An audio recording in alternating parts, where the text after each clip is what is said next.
Welcome back to rising Pakistan में खुश आमदीद। वक्त हुआ जाता है हमारे गेस्ट सेगमेंट का। बहुत सारी सैर हम करके आगे गवादर तक भी गए। इसके अलावा आपके जो सोशल मीडिया मैसेजेस होते हैं वहाँ पर हम तो पूरे पाकिस्तान की सैर कर रहे होते हैं, ऐसे ऐसे इलाकों की जहाँ हम इत्तेफाक नहीं होता खुद जाने का, लेकिन यहाँ बैठकर हम जान लेते हैं, आपको जानते हैं, आपके कल्चर के बारे में जानते हैं, जो चीज़ हमें बहुत पसंद है। अब वक्त हुआ जाता है जनाब गेस्ट सेगमेंट का। गेस्ट सेगमेंट भी हमें बहुत ज़्यादा मैसेजेस आ रहे होते हैं कि गेस्ट सेगमेंट हमारा बहुत फेवरेट है।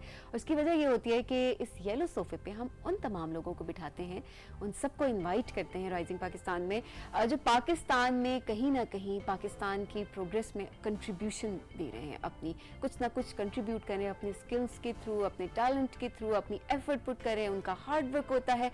तो आज भी हमने एक ऐसी खातून को बुलाया है जहां पर हम बात करते हैं ना वुमेन एम्पावरमेंट की। वहां पर ऐसी खवातीन देखकर मुझे पर्सनली बहुत खुशी होती है, जो कि एक्चुअली कम्युनिटी को कंट्रीब्यूट भी कर रही होती हैं, और वाकई पता लग रहा होता है कि एक अकेली खातून क्या कुछ नहीं कर सकती। ऐसे बच्चे जो कि स्कूल नहीं जा पा रहे होते, बहुत सारी वजूहात होती हैं, उनके पास वसाइल नहीं होते, और हम अक्सर औकात उनको इग्नोर कर रहे होते हैं कि ये नहीं पढ़ रहे तो नहीं पढ़े। हमारा ज़्यादा फोकस शायद उन बच्चों की तरफ ही हो जाता है जो कि ऑलरेडी पढ़ाई जो है वो हासिल कर रहे हैं, वो नॉलेज हासिल कर रहे हैं, लेकिन वो जो एक सेगमेंट है, वो जो एक सेक्टर है सोसाइटी का, उसको इग्नोर नहीं किया जा सकता। उनके ऊपर किस तरह से उन बच्चों के ऊपर काम किया जा सकता है कि उनको हम पढ़ा सकें और इस काबिल बना सकें कि वो सोसाइटी में भी अपना कोई ना कोई रोल अदा कर सकते हैं, अपना कोई ना कोई किरदार अदा कर सकें। इसके ऊपर काम करी हैं आयशा फजलुर रहमान, और पिछले 10 साल से वो टीचिंग की फील्ड से मुंसलिक हैं, बहुत सारे बच्चों को एजुकेट कर रही हैं। गार्डनिंग का उनको बहुत शौक है क्योंकि इन्वायरमेंट का उनको बहुत ज़्यादा ख्याल है। इसके अलावा लिखती भी बहुत अच्छा है, और क्या कुछ बताऊं उनके बारे में, बहुत ज़्यादा उनकी जो एक पर्सनालिटी है बहुत डाइवर्स है। मैं चाहूँगी कि आगे की जो बातचीत है हम उन्हीं से पूछें क्या शौक है उनके, किस तरह से उन्होंने अपने करियर का आगाज़ किया। अस्सलाम वालेकुम आयशा, कैसी हैं आप? अस्सलाम वालेकुम Sabeen, thank you for having me on the show. मैं ठीक हूँ, खैरियत से हूँ। Welcome to rising Pakistan. वक्त निकाला आपने और बहुत अच्छा लगा हम लोगों को। और हमेशा हम बात करते हैं वुमेन एम्पावरमेंट, तो वो इसी उससे हम बात कर रहे होते हैं कि खवातीन किस तरह से अपना किरदार अदा करें और वाकई दिखाती हैं कि हाँ जी हम एम्पावर्ड हैं और हम बाकी लोगों को एम्पावर कर रहे हैं। एक मर्द भी यहाँ पे मौजूद है। एक मर्द भी I was already going to sound it. I was already going to say that. Sabeen जरा ज्यादा जेनरस हो गई इंट्रोडक्शन में कि एक अकेली औरत, तो जो कॉलीग्स इनके साथ में काम कर रही हूँ ना, तो आई होप वो देख के नाराज ना हो। एग्जैक्टली, डेफिनेटली हम साथ साथ ही बता रहे होते हैं राइजिंग पाकिस्तान में भी कि किस तरह से मर्द जो हैं वो किस तरह से अपना किरदार अदा करते हैं, साथ साथ मिलकर चलते हैं, और डेफिनेटली मिलकर साथ चल के चीजें बनती हैं। क्योंकि मैंने ये जो काम किया, नाराज ना हो आप। मैंने सलाम करना था तो मेरे सलाम में जितनी वो आ रहा था उतना मैं महसूस कर रहा नहीं, था। असल में जब मैं काम कर रही हूँ इस तरह आउट ऑफ स्कूल चिल्ड्रन के साथ, this is part of my work with an organisation. तो ऐसे नहीं है कि मैं अकेली कर रही हूँ, कोई इदारा है, इसके पीछे लोग हैं, सारे मिलके करते हैं, बिल्कुल, और उनकी सारों की सपोर्ट होती है। तो उसमें बेसिकली ये है कि हमारे अक्सर लिखा होता है जी 22 मिलियन बच्चे जो हैं आउट ऑफ स्कूल हैं, 22 मिलियन बच्चे पाकिस्तान में आउट ऑफ स्कूल हैं। उसमें से अक्सर एटलीस्ट आधों की जो तादाद है वो उस एज से निकल चुके हैं जो वो रेगुलर स्कूल जाने की एज है। ठीक है, तो 10 साल से 14 साल के हैं जो 11.4 मिलियन है। तो उनके लिए ऑब्वियसली फिर कोई और प्लान होना चाहिए, वो रेगुलर स्कूल में नहीं जा सकते। तो नॉन फॉर्मल एजुकेशन में थोड़ी सी कंडेंस्ड एजुकेशन होती है, कम अरसे में उनको करा दी जाती है। ठीक है, अभी जो हम काम कर रहे हैं उसमें उसको स्किल्स के साथ भी कनेक्ट कर रहे हैं, क्योंकि अक्सर पेरेंट्स की मोटिवेशन नहीं होती कि पढ़ के करेंगे क्या, जॉब्स तो है नहीं, तो या आगे स्कूल नहीं है, तो उसको उनको स्किल्स और वोकेशनल ट्रेनिंग के साथ भी कनेक्ट कर रहे हैं। अच्छा, ये जैसे आपने कहा 22 मिलियन का, तो एक रिपोर्ट में देख रहा था कि द मिसिंग थर्ड में कि उसमें 2 करोड़ जो 16 साल की उम्र तक के बच्चों का जिक्र था जो ड्रॉप आउट्स भी हुए, जो बाद में भी स्कूल से गए। मगर उसमें मेरी अलार्मिंग फैक्टर ये था कि 77 लाख पंजाब से था, 64 सिंध से था, 64,82,000 सितंबर 2021 की रिपोर्ट है, और 38 लाख जो है वो KPK से, और 20 लाख था वहाँ से बलूचिस्तान से। मगर जो मेरी एक और अलार्मिंग था कि 52,000 का फिगर वो तो इस्लामाबाद से था स्कूल ड्रॉप आउट्स का। तो it's a huge figure in Pakistan को हम देखते हैं, और ये भी बड़ा अलार्मिंग था कि दुनिया के जो अगर आप बच्चों को देखते हैं जो ड्रॉप आउट्स का, तो पाकिस्तान स्टैंड्स नंबर 2। जी, तो फिर बहुत ज्यादा हमें काम करने की जरूरत है। उसमें ये है कि जिस सूबे में जैसे पॉपुलेशन है उसके हिसाब से, और दूसरा है कि वोकेशनल ट्रेनिंग में लग जाते हैं बच्चे, तो वो उसमें उनको ज्यादा फीजिबल लगता है पेरेंट्स को। बिल्कुल ठीक। आयशा, हम अक्सर बात करते हैं फॉर्मल एजुकेशन की। हम सबको पता है कि एक करिकुलम है जिसको सबने पढ़ना है और बच्चों ने स्कूल जाना है, वही रूटीन फॉलो कर रहे होते हैं सब कुछ। नॉन फॉर्मल एजुकेशन का कॉन्सेप्ट उस तरह से आम नहीं है, बहुत सारा काम इसके ऊपर हो रहा है लेकिन उस तरह से आम नहीं है पाकिस्तान में अगर हम देखें। सो नॉन फॉर्मल एजुकेशन जो इस वक्त हमें ऑडियंस देख रही है, जो इस टर्म से फेमिलियर नहीं है, आप किस तरह से डिफाइन करेंगे इस टर्म को? देखिए, नॉन फॉर्मल एजुकेशन का भी एक करिकुलम ही होता है, लेकिन वो जो रेगुलर करिकुलम है उसमें से इंपॉर्टेंट चीजें लेके और कंडेंस्ड बनाया जाता है ताकि कम अरसे में कराया जा सके, ताकि बच्चों को फंक्शनल लिटरेसी हो जाए और वो जो मेन चीजें उनको चाहिए, अगर उन्होंने से प्राइमरी एजुकेशन तक उन्होंने कंडेंस्ड हासिल कर लिया है, फिर वो मेन स्ट्रीम हो सकें ग्रेड 6 में, या उन्हें कोई वोकेशनल स्किल्स लेने हैं तो उसके लिए उनके पास बेसिक इतने स्किल्स हों, लिख पढ़ सकें, बेसिक मैथ्स कर सकें। तो वो है गवर्नमेंट का और हर सूबे का अपना अप्रूव्ड ही होता है एनएफई का करिकुलम भी। ठीक हो गया। तो इट्स प्रॉपर्ली ऑर्गेनाइज्ड, लेकिन ये कि उसको कंडेंस थोड़ा करते हैं, थोड़े टाइमिंग्स फ्लेक्सिबल होते हैं बच्चों के हिसाब से, इस तरह। इसमें अगर ये इसको एडअप करते हैं कि जैसे अब कुछ बच्चे होते हैं उनके अंदर कुछ गॉड गिफ्टेड स्किल्स भी होते हैं, कुछ होते हैं वो मैकेनिक्स में इंटरेस्टेड होते हैं, कुछ बच्चे होते हैं जो वो टेक्निकल स्टफ में करना चाहते हैं। तो हम जब वोकेशनल स्कूल्स की बात करते हैं तो आम आदमी को समझाने के लिए क्या हम इसकी बात करें जहाँ बच्चों को स्किल्स सिखाए जाते हैं? जैसे अगर मैं इंटरेस्टेड था, बचपन मेरा बड़ा दिल करता था फर्नीचर में कि मैं कोई चेयर बनाऊं, मैं कोई टेबल बनाऊं, और उसकी बजाय मुझे बैठ के पढ़ना पड़ जाया करता था न्यूटन का फिजिक्स दो पढ़ना। सेपरेट चीजें हैं, हम दो सेपरेट चीजें जी, जी। हैं। जो नॉन फॉर्मल एजुकेशन है वो एजुकेशन ही है, ठीक है। उसमें बच्चे कॉपी किताब से पढ़ ही रहे हैं, ठीक है। लेकिन ये कि एक जिस प्रोग्राम के साथ में अभी उसको वो आगे चल के जब बच्चे पढ़ाई कर लेंगे तो उसको कनेक्ट करेंगे वोकेशनल से। ठीक है। That is not my expertise, ठीक है। Vocational is not my expertise. मेरी एक्सपर्टीज जो स्कूल में पढ़ाने का हिस्सा है वो है। अच्छा, you have learned a lot from Harvard, you know. Harvard अगर हम बात करते हैं तो without any exaggeration stands at the top. जितनी भी दुनिया की यूनिवर्सिटीज़ की बात करते हैं, रिसर्च, अगर नोबेल लॉरेट्स की बात करेंगे, सबसे ज़्यादा नोबेल प्राइजेस भी वहाँ पर लिए हैं। तो एक ऐसी जगह पे, ऐसी बड़ी इन्वायरमेंट में जाकर जहाँ पर आपका एक्सपोजर, लामहदूद एक्सपोजर आपको मिलता है, और जब वो आप उस एक्सपोजर को लेकर पाकिस्तान में आते हैं, फिर उसको आपको इंटरप्रेट करना पड़ता है यहाँ की कंडीशंस के मुताबिक, तो मुश्किलात तो बहुत आती होंगी फिर आपको।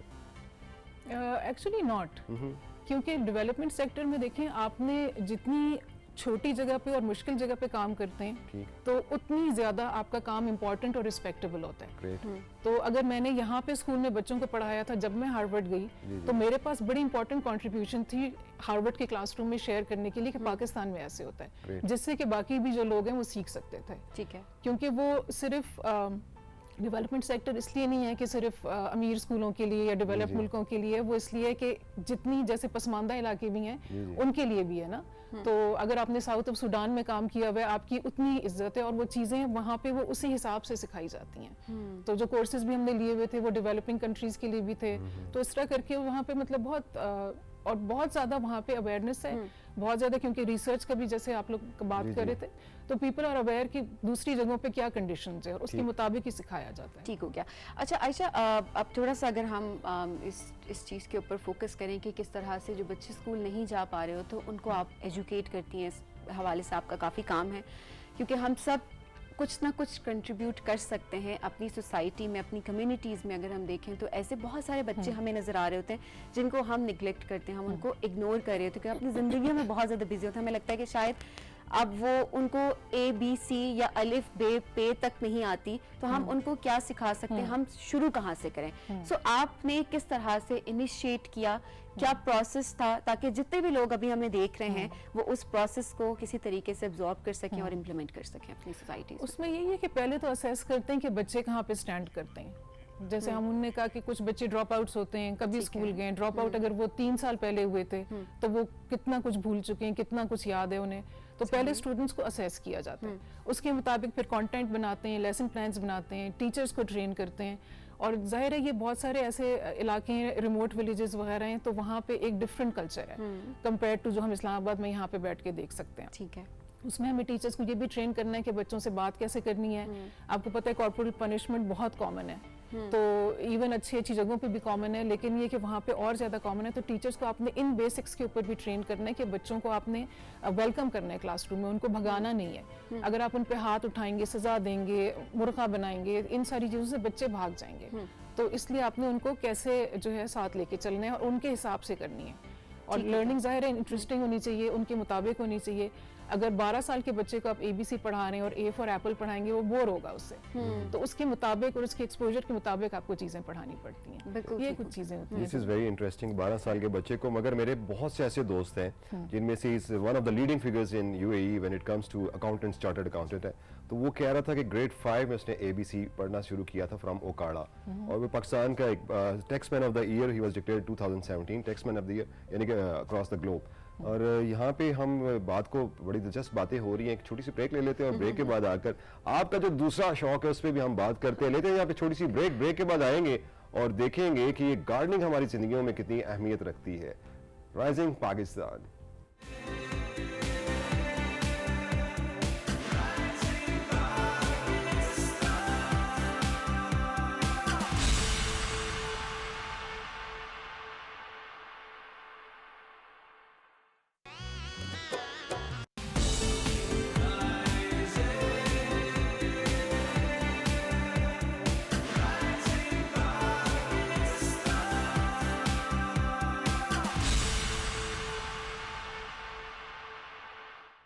Welcome back rising Pakistan. दोस्तों, कोई छोटी सी जगह के हुस्न को अगर कोई चीज़ बढ़ाती है, अगर आपके पास छोटी सी ज़मीन हो, फूलों सब्जियों से आरास्ता जगह उसके हुस्न को बढ़ा देती है।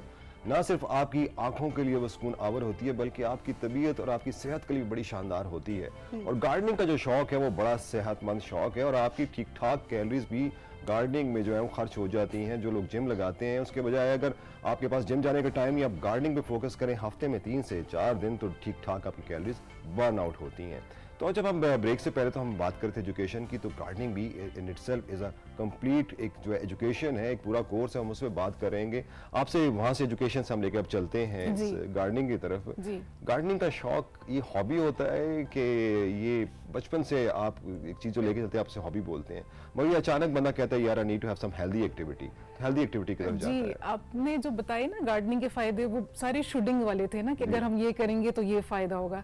मेरा जो गार्डनिंग का शौक है ना, वो बस शौक है।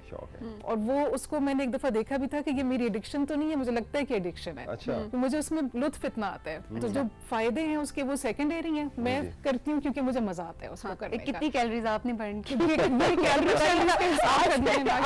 मैंने गार्डनिंग शुरू कर देनी है। मेरा मुंह देखे ना, आई एम इनटू गार्डनिंग। हां, मगर वो एक्सपर्ट है, उनसे पूछेंगे। नहीं, एक्सपर्ट मैं भी नहीं हूँ, मैं इसी तरह करती हूँ। लेकिन ये कि हाँ श्योर, विटामिन डी मिलती है, आप धूप में जाते हैं, फ्रेश एयर मिलती है, ऑल ऑफ दैट। लेकिन वो सारी सेकेंडरी चीज, मुझे उसका मजा बहुत आता है। और स्ट्रेस कम होता है, स्ट्रेस कम होती है। हाँ, थेरेप्यूटिक है फॉर श्योर। और उसमें ये भी है, जब मिट्टी में आप हाथ डालें, ये रिसर्च प्रूवन है, जब मिट्टी में हाथ डालें तो वो एंटी डिप्रेसेंट है।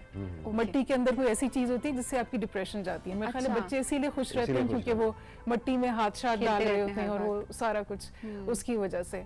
और सब्जियां वगैरह तो ठीक है, फूल सब्जी, थोड़े धनिया पुदीना ये वो, लेकिन मेरी जो ज्यादा चीज जो मैं करती हूँ वो मैं घर में कंपोस्ट तैयार करती हूँ। अच्छा, यानी कि जो किचन का वेस्ट है उसको हम संभाल लेते हैं, वो प्रोसेस होते होते उसको कुछ पलटा वगैरह देते हैं, कुछ अरसे के बाद वो प्रोसेस होके खाद बन जाती है। सही।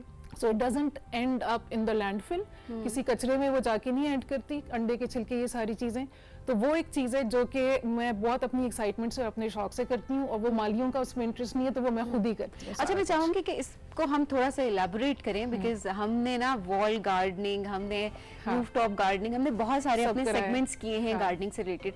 बट ये जो घर का जो वेस्ट है, इसको किस तरह से आप गार्डनिंग में यूटिलाइज करती हैं? काफी लोग कर रहे हैं, सभी घरों में लोग काफी कर रहे हैं। एक आपने कोई, मेरा प्लास्टिक के बिन्स हैं, उसमें छेद किए हुए ताकि हवा जाए, हवा उसको सड़ने में और प्रोसेस करने में मदद देती है। ऑक्सीडाइजेशन का जो प्रोसेस होता है, उसमें आपने पकी हुई चीज़ नहीं डालनी, कोई गोश्त नहीं डालना, ऑब्वियसली प्लास्टिक या कुछ नहीं डालना। सब्जियों का वेस्ट और क्या कहते हैं, अंडे के छिलके, केले के छिलके, फल के, ये सारा कुछ डाल देते हैं। अच्छा अच्छा। पत्ते वगैरह, आपने घास काटी, जो गार्डन का वेस्ट है वो भी डाल दें, उसको कर दें, कवर कर दें, फिर कुछ अरसे बाद उसको निकाल के उलट पुलट कर दें, क्योंकि जो आपने पायल बनाए हैं उसमें सबसे नीचे वाला तो सड़ चुका होगा, ऊपर वाला इतना नहीं सड़ा होगा, तो वो नीचे ऊपर होके उसको करके थोड़ा सा एरेट करके बंद कर दें, तो 2-3 महीने वो तैयार हो जाती है। अच्छा, वो खाद तैयार हो जाती है। उसको ब्लैक गोल्ड कहते हैं। अगर आप ब्लैक गोल्ड गूगल करें तो ये कंपोस्ट आएगी, क्योंकि ये इतनी इसमें अच्छी ग़िज़ाइयत होती है पौधों के लिए। और ये जो ग़िज़ाइयत है फिर वो इतनी स्मेली भी नहीं होती है नॉर्मली, क्योंकि हम लोग क्या करते हैं, ये सब यही पूछते हैं। It's not smelly at all. हमारा नॉर्मल छोटे साइज का घर है, it's not a farm house या कुछ, तो उसमें रखी होती है वो, और कोई ऐसा नहीं है कि कमरों में स्मेल आ रही है उसकी या कुछ है, तो स्मेल ही नहीं होती। स्मेल उसकी अंदर ही मुर्गियां नहीं रखी हुई आपने? जी, मुर्गियां नहीं रखी हुई आपने? जगह, ऐसी जगह नहीं है एक्चुअली, क्योंकि हमारे घर में जो सब्जियां जो बचती हैं तो वो मेरे पास मुर्गियां हैं, तो मुझे जो सबसे भला लगता है, इसलिए मैं आपके साथ रिलेट कर रहा था, वो उनको खिला देते हैं। मैं सुबह गार्डनिंग करता हूँ, सुबह उठता हूँ, जल्दी आना होता है, तो मैं अपने बाग में चला जाता हूँ, मैंने मुर्गियां भी रखी हैं, और वो जो चहचहा रही होती है मुर्गियाँ, उसका अपना हाँ। लुत्फ होता है। हाँ। और मट्टी के साथ वाकई आपने से एक एंटी डिप्रेसेंट है। तो मुर्गियों के लिए चहचहाना यूज हो सकता है। मैं तो अब वो मैं क्योंकि मैंने अच्छा आपने बड़ा अच्छा पिक किया, क्योंकि आगे इन्होंने ना एक आवाज निकाली थी तो मुझे मुर्गियों की आवाज निकालनी पड़ जाती, कुकड़ू कुड़ू यू नो। वो कोई इतना लफ्ज इतना कोई वो रोमांटिक नहीं था, कुकड़ू कुड़ू यू नो। अच्छा, दूसरी एक और चीज जो मैं शेयर करना चाहती हूँ वो है कि मैं रेन वाटर को भी हार्वेस्ट करने का आजकल हुआ हुआ है। वो भी मेरा एक 50 गैलन का बैरल है, उसके अंदर हम बारिश का पानी जमा कर लेते हैं। सही। उसको फिर हम गार्डन में इस्तेमाल कर लेते हैं। बहुत अच्छा आपने- बरसात की बारिश में वो 2 मिनट के अंदर भर जाता है, बाकी पानी बाहर ही जाता है, लेकिन वो एक दिल की तसल्ली बढ़ी है कि हम पानी को कुछ सेव कर रहे हैं और यूज कर रहे अच्छा, हैं। पर उस पानी में आप फिर डेंगू को कैसे रोक सकते हैं, क्योंकि डेंगू का भी एक बड़ा कुछ नहीं, एलिमेंट डेंगू होता है। कुछ नहीं आता उसमें। उसके ऊपर ढक्कन है, ड्रम है, ड्रम के ऊपर ढक्कन है, ठीक। और उसमें जो है वो पाइप लगा के माली यूज कर लेता है उसको। जब बारिश होती है उसके बाद 2-3 दिन वो हमारा पानी उसमें देखिए चलाता कितने है। अच्छे वक्त थे कि हमारे पूरे पाकिस्तान में जितने भी देहात थे वहाँ पर तालाब हुआ करते थे, बारिश का जी। पानी स्टोर किया करते थे। जी। मगर अब आपने जैसे आइडिया दिया, इट्स प्रीटी गुड। हम घरों में, मैं भी इसको इंशाल्लाह परनाला यूज़ उसको करूंगा। फीड करता जी, है, जी। तो ठीक है। 2-3 परनालों से वो पाइप लगाया हुआ है, वो उसको फीड करते हैं, वो भर जाता है उससे। तो उससे पता है सबको ये एक मैसेज भी जाता है घर में, बाकी जो मुलाजिम वगैरह काम कर रहे हैं, कि पानी ज़ाया नहीं करना। वरना अक्सर हम देखते हैं कि लोगों के जो सर्वेंट्स हैं वो गाड़ी धो रहे हैं तो साथ पूरी स्ट्रीट भी धो रहे जी, हैं, जी। तो इतना ज़्यादा पाइप चला रहे हैं। तो वो एटलीस्ट नहीं होता, क्योंकि माली को भी ये है कि अच्छा ये पानी यहाँ पे बचाने का है, तो वो भी उसको केयरफुली लेके फिर चलता है। हम तो वैसे भी शिकार हैं स्कैर्सिटी ऑफ वाटर का, और बड़े हमारे लिए जो नहीं, figures मैं तो बता कहती रहे हूँ हैं। अगर शहरों में, बड़े शहरों में पानी लोग एहतियात से इस्तेमाल करना शुरू कर दें तो डैम की जरूरत शायद ना रह जाए, क्योंकि हम इतना जाया करते हैं कि किसी को याद नहीं है। But that's a separate. अच्छा, तो अच्छा, हम लर्निंग और बात करें कि किस तरह से हम एजुकेट कर सकें अपनी यूथ को, अपनी आने वाली जनरेशन को, उस पर आपका भी अच्छा खासा काम है। लेकिन साथ साथ आपकी तो चलें, आपकी तो हॉबी है, आपका शौक है कि आप गार्डनिंग करती हैं, लेकिन अदरवाइज अगर देखा जाए तो ये एक नीड भी है। अब हम अगर Absolutely. एनवायरनमेंट की बात करें, हाँ। हम अभी ग्लोबल वार्मिंग की हम बात करें, हाँ। क्लाइमेट चेंज की हम हाँ। बहुत ज़्यादा बात कर रहे होते हैं प्रोग्राम में भी। सो किस तरह से यूथ को आप, या हमारे बच्चे जो हैं अभी जिनको हम एजुकेट कर रहे हैं, जिस एज ग्रुप को आप भी पढ़ा रही होती हैं, सो उनको किस तरह से एजुकेट किया जा सकता है कि गार्डनिंग कितनी ज़रूरी है, एनवायरनमेंट को प्रोटेक्ट करना कितना ज़रूरी है, इसको हम क्या नॉन फॉर्मल एजुकेशन के अंदर इसके ज़ुमरे में हम ला सकते हैं? देखिए, नॉन फॉर्मल एजुकेशन में बेसिकली बहुत सारी चीजें जो है ना वो रोल मॉडलिंग से होती हैं। सही। जो बच्चे अपने इर्द गिर्द देखेंगे उसमें हम पढ़ा सकते हैं, उनको बता सकते हैं, लेकिन ये कि अनलेस कोई प्रैक्टिकल चीज हो जो वो अपने हाथों से कर रहे हो, खुद कर रहे हो, तो वो उससे वो वाली लर्निंग उसकी नहीं हो सकती, इसकी स्किल की। वाटर स्ट्रेस्ड भी है। अगर आप रेन वाटर के हार्वेस्ट करने के यूनिट्स, आप जो हमारे गवर्नमेंट के स्कूल्स हैं, आपको पता है इतनी ओपन स्पेस है, उसमें आसानी से बहुत से यूनिट्स बना सकते हैं। फैसल मस्जिद में किसी ज़माने में रिसर्च हुई थी कि वहाँ पे कितनी ही उसकी बड़ी वो है, छत का अहाता है, तो उस पे से कितने सारा पानी कलेक्ट हो सकता है अगर रेन वाटर उसका भी हार्वेस्ट किया जाए। तो ये जो मतलब जो करेंगे बच्चे, देखेंगे आपको करते हुए, वो भी वो सीखेंगे। हाँ, अभी क्योंकि स्कूल में हम थोड़ी सी जी आप बोलें। नहीं, मैं नहीं बोल रहा। शजरकारी कहने लगी है। आज हमने ना होता ये कि जब आप डिसिप्लिन की कोशिश करते हैं ना, फिर उस दिन डिसिप्लिन टूटता है। आज हम दोनों ने तय किया एक सवाल आप करेंगे, एक मैं करूँगा, एक मैं करूँगा, आप करेंगे, मगर आज वो कुछ इक्वेशन थोड़ी गड़बड़ हो गई है ना। अच्छा। वो गार्डनिंग दरअसल पिछले सेशन में आपने किए थे, अब इसको करने के साथ नोट करी थी बैठ के देख के। एक्चुअली इस टाइम वो फील्ड ऐसी है कि उस फील्ड में मेरा खुद अपना जो एमफिल इसी में इंटरनेशनल डेवलपमेंट स्टडीज में ही है, जी। तो इसलिए भी इन चीज़ों में बड़ा मेरा अपना हम भी उनका शौक इंटरेस्ट है। बहुत ज्यादा था, मैंने जी, कहा आप बिल्कुल। बोलें, आप बोलें, कोई बात नहीं, अपना शौक अब पूरा वो करें। देखिए, अगर जब आप कहते हैं कि make maximum use of resources whatever you हाँ। हैव, अब अगर आप गार्डनिंग की बात करते हैं, प्लांटेशन की बात करते हैं, तो घरों में उमूमी तौर पे कोशिश की जाती है फलदार दरख्त लगाए जाए, जिसके फल आप भी लुत्फ उठा सके, अपने रिलेटिव्स को भेजें, बड़े खुश होते हैं। तो आपने किस तरह के दरख्त लगाए हुए हैं, पौधे देखिए, लगाए हुए हैं? अगेन मेरा एक नॉर्मल साइज का घर है, ऐसा नहीं है कि दरख्तों की लाइनें लगी हैं और जी। फल उग रहे हैं और टमाटर की खेत उगा हुआ है या कुछ जी। है, तो उसमें दरख्त, अच्छा एक तो ये कि फलदार दरख्तों, सायादार दरख्तों, ऑल ऑफ दैट। लेकिन ये कि बात ये है कि अगर आपने फूल भी उगाए हुए हैं ना, उसको ऑर्नामेंटल गार्डनिंग कहा तो जाता है, लेकिन फूल के ऊपर कौन सी चीज फीड करती है? मक्खियाँ। और मक्खियों की आपको पता है दुनिया में आबादी कम हो रही है, तो आप अगर ऐसी चीज लगाएंगे जिससे मक्खियाँ आए, जो बीज होती हैं, not Honey the bees। House fly नहीं, दूसरी वाली जो बीज होती हैं, तो वो अगर आएंगी उसका क्या फायदा है, जब सब्जी आके पौधे लगते हैं उसमें क्रॉस पॉलिनेशन ये मक्खियां ही करती हैं। जी जी तो ये बीज अगर नहीं होंगी, इनकी पॉपुलेशन नहीं होगी, कुछ सालों के बाद आपकी सब्जियां उगना बंद हो जाएंगी क्योंकि क्रॉस पॉलिनेशन नहीं हो रही होगी। ठीक हो गया। तो जो ऑर्नामेंटल गार्डनिंग भी है उसके भी अपने फायदे हैं। जरूरी नहीं है कि फल के दरख्त लगाएं तो बहुत अच्छी बात है, लेकिन ये कि उसके अलावा जो फूल भी लगा रहे हैं आप, या कोई आप अपनी इस्तेमाल की सब्जी लगा रहे हैं, उसका भी फायदा है। सायादार दरख्त हैं, हमारा एक दरख्त है एरेकेरिया का, और उसके which is an ornamental tree, और उसके ऊपर मेरे वालिद ने एक बेल चढ़ाई हुई थी, तो वो उसके ऊपर वो कवर सा हो गया। और आप यकीन करें पूरी स्ट्रीट में दोपहर के वक्त जिस वक्त कहीं कोई परिंदा नहीं बोल रहा था, उसके अंदर परिंदे चहचहा रहे होते हैं। तो it's not a fruiting tree, लेकिन ये कि वो एक हैबिटाट उसने दिया हुआ है, आपकी जो बर्ड्स हैं उनको दिया हुआ है, तो उसका कोई ना कोई फायदा हो जाता है आप क्रिएट करेंगे तो। Ayesha, thank you so much for coming, Thank बहुत you. अच्छा लगा आपसे बातचीत करके, और बहुत सारी चीज़ों पे हमने बात कर ली। हमने सोचा कि जितनी चीज़ों के बारे में हम सीख सकते हैं, एजुकेट कर सकते हैं राइजिंग पाकिस्तान की ऑडियंस को, हम करें।